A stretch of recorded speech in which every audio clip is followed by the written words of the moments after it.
Hello, everyone. So today we're going to work with creating our UX design document. So one of the applications or utilities or tools recommended by the assignment is Pencil. Now, I find Pencil very easy to use. It's open source, so you can download it.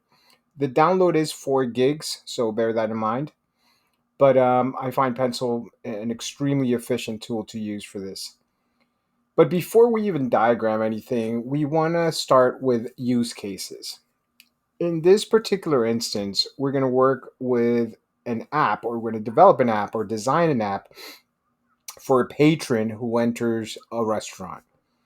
So you'll see on my left hand side, I have a notepad already open with some basic use cases for the patron, right? So we've all walked into a restaurant, I hope, and I'm talking about not a fast food joint, but a restaurant you could sit down and eat at.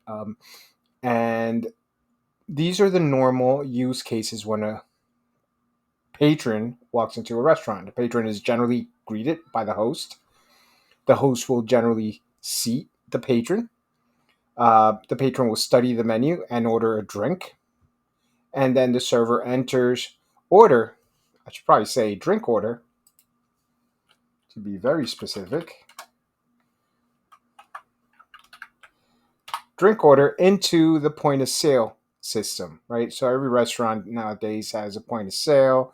The server may actually just jot down the order in a notepad and then run to the point of sale and enter it in the point of sale. But that's the basic premise. Let's go ahead and stop right there because I don't want to make this video too long. I just want to show you the basic steps, the fundamental steps into how to go about attacking this. So I've already created a flowchart for such an event using the use cases for host, seat, patron, and I'll walk you through the basic process. So this is a sketch diagram. We're going to get a little fancier in a bit, but let's just say our app has a host screen.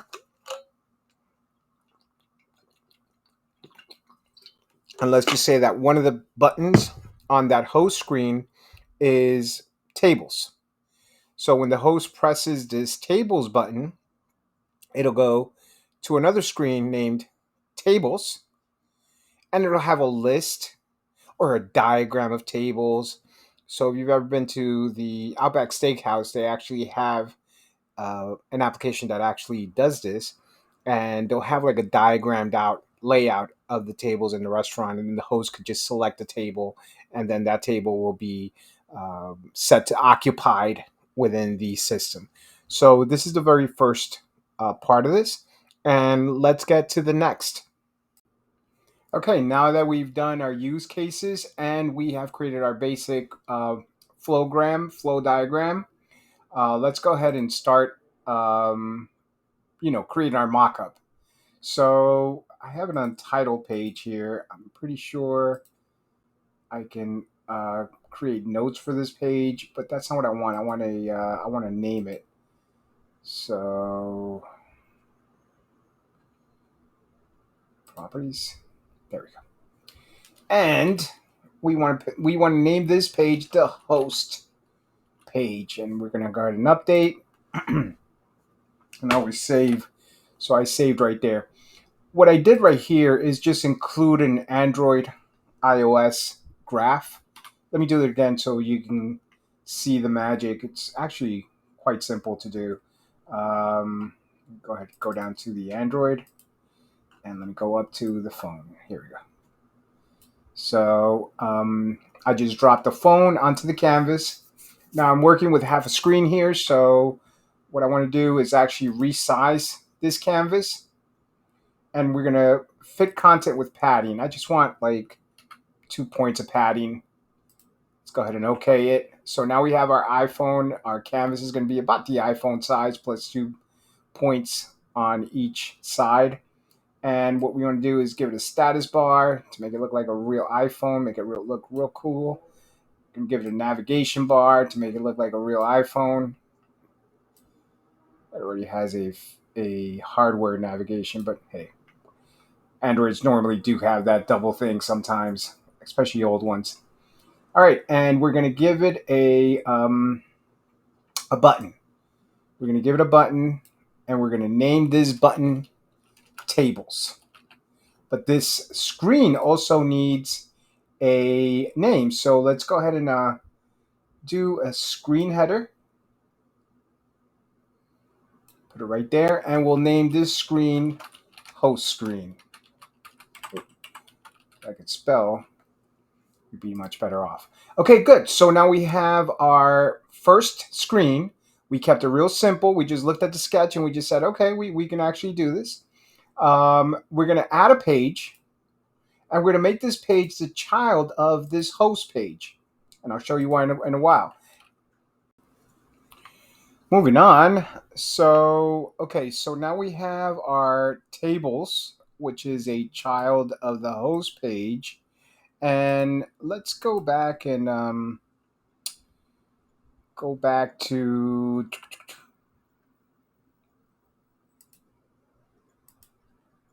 Oh, this is our host page. I'm sorry, host screen. Of course, I could have read that. Now we try to give this wireframe some functionality. Now here's a bit of a fun part. So for instance, this tables button, you select it and you right click, you could actually link it right to the tables. So let me hide this. So basically, as you're traversing through here, when you hit that tables button, it will actually open up that tables screen. Again, you're going to have either a list of tables here. Let me do that really quickly, just to appease those people who maybe.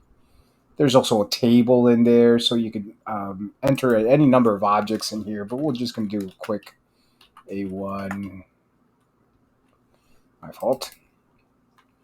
By the way, hold down Shift and Enter so you don't enter yourself out of the object. We'll keep it short and sweet. So we'll make a list of tables. And when we hit enter, what we want to do in this instance is go back to host. Final step. I promise. This has already been a long enough video. Believe me, I'm tired too. So we have already linked this to tables, and we have linked host,